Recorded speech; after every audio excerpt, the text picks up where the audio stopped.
తెనాలి రామలింగడి కథలు. ఈ పాడ్కాస్ట్ నచ్చితే లైక్ చేయండి, ఫాలో అండి. బాయ్. రాయలవారు సభ నిర్వహిస్తూ ఉండగా ఒక భటుడు వచ్చి రాయలవారి అనుమతితో, మహారాజా, మన సునందరాజు ఒక వర్తమానం పంపారు అని ఆ వర్తమానం మంత్రిగారి చేతికిచ్చి వెళ్ళిపోతాడు. మంత్రిగారు ఆ వర్తమానం తీసి చదివి, మహారాజా, మన చేతిలో ఎన్నిసార్లు ఓడిపోయినా ఈ రాజుకి ఇంకా మనల్ని ఓడించాలి అన్న తపన పోలేదు అని అనగానే, రాయలవారు ముందు వారు పంపిన సవాలేంటో చెప్పండి అని ఆజ్ఞాపిస్తాడు. అప్పుడు మంత్రి, ఏమీ లేదు మహారాజా, ఆ సునందరాజు మన దగ్గరికి 2 కవల అన్నదమ్ముల్ని పంపించారట. వారిని మనం ఏ ప్రశ్నలు వేసినా సరే వారి ఇద్దరిలో ఎవరు అన్న ఎవరు తమ్ముడు అని చెప్పమని సవాల్ విసిరాడు.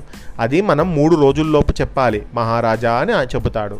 ట్విన్స్ని పంపించిండు అన్నట్టు. ట్విన్స్ని పంపించి ఎవరు ఎల్డరో చెప్పాలి, ఎవరు యంగరో చెప్పాలి అన్నట్టు. అది మనం 3 రోజుల్లోపు చెప్పాలి మహారాజా అని చెబుతాడు. అప్పుడు రాయలవారు, అరే చాలా ఆసక్తిగా ఉందే, ఎవరక్కడ, వెంటనే ఆ కవలలను ప్రవేశపెట్టండి అని ఆజ్ఞాపిస్తాడు. కాసేపటికి లోపలికి వచ్చిన ఆ కవలలని అందరూ ఆశ్చర్యంగా చూస్తారు.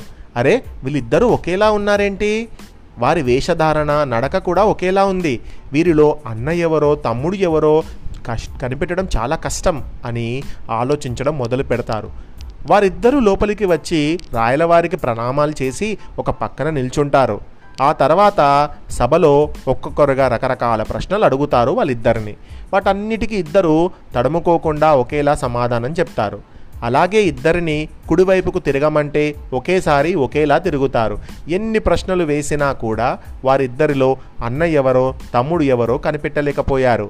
ఇక రాయలవారు ఆ కవలలతో, సరే మీరిద్దరూ వెళ్ళి విశ్రాంతి తీసుకోండి, రేపు కలుద్దామని చెప్పగానే రామలింగడు లేచి, మహారాజా, ఇంకా మనకు 2 రోజుల సమయం ఉంది కాబట్టి రేపు ఎలాగో మీరు రాణిగారితో వనవిహారానికి వెళ్ళాలి కాబట్టి వీరిని రేపు మన రాజ్యం మొత్తం తిరగమని చెప్తాము. ఎలాగో ఆఖరి రోజు వీరిని సభకు పిలిపించి వీరిలో అన్న ఎవరో తమ్ముడు ఎవరో కనిపెట్టవచ్చు అని చెబుతాడు. రామలింగడు చెప్పాడు కాబట్టి రాయలవారు కూడా ఒప్పుకున్నాడు. ఆ కవలలిద్దరినీ నవ్వుకుంటూ, మరో 4 రోజులు గడువు ఇచ్చినా మమ్మల్ని కనుక్కోవడం మీ తరం కాదు అని నవ్వుకుంటూ ఉంటారు ఆ కవలలిద్దరూ.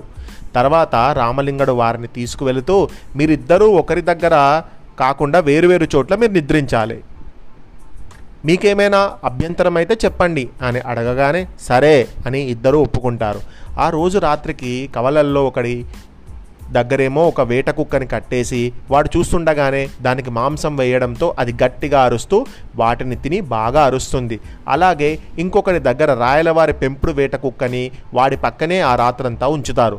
ఆయా తర్వాత రోజు కవలలిద్దరూ విజయనగరం చూసి వస్తారు.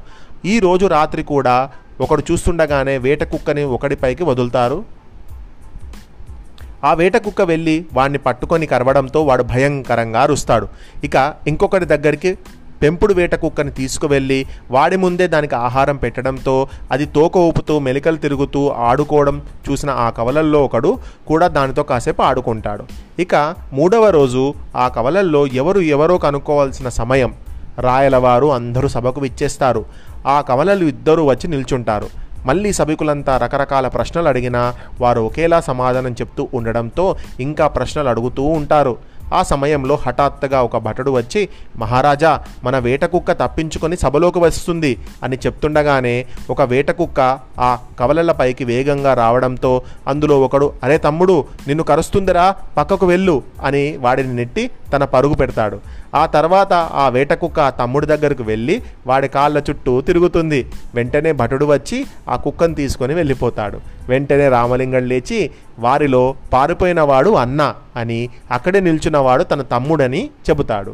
ఆ కవలలు కూడా రామలింగడు చెప్పింది సరైనది అని ఒప్పుకొని రాయలవారు ఇచ్చిన బహుమతులు వర్తమానం తీసుకొని వారి రాజ్యానికి వెళ్ళిపోతారు. ఇక్కడ రామలింగడు చేసిన ట్రిక్ ఏంటంటే, కరిచే కుక్కనేమో ఒకరి దగ్గర పెడితే అమ్మో అది కరుస్తుంది అనే విషయాన్ని వాడు చూసిండు కదా ఒకడు, ఇంకొకడు పెంపుడు కుక్కను పక్కన పెడితే అది పెంపుడు కుక్క కాబట్టి ఏం కరవదు కదా, అరే తమ్ముడు వెంటనే పారిపోరా అని అన్న చెప్పగానే వాడే అన్నాడు కదా తమ్ముడు అని చెప్పి, మరి తమ్ముడు అని ఎవరంటారు, అన్ననే అంటారు కాబట్టి వెళ్ళిపోయిన వాడు అన్న, అక్కడే ఉన్నవాడు తమ్ముడు అనే ఫిక్స్ అయిపోయింది అన్నట్టు. అట్లా తెలివిగా ఆలోచించుడు రామలింగడు. ఇక రాయలవారు రామలింగడి తెలివిని మెచ్చుకుంటూ ఎలా కనిపెట్టాడో కూడా తెలుసుకున్నాడు కాబట్టి రామలింగడికి ఇంకేంటి బహుమతులు వచ్చాయి. ఆ కవలలను పంపిన పొరుగురి రాజు మళ్ళీ రాయలవారి చేతిలో ఓడిపోవడంతో చాలా అవమానంగా భావిస్తాడు.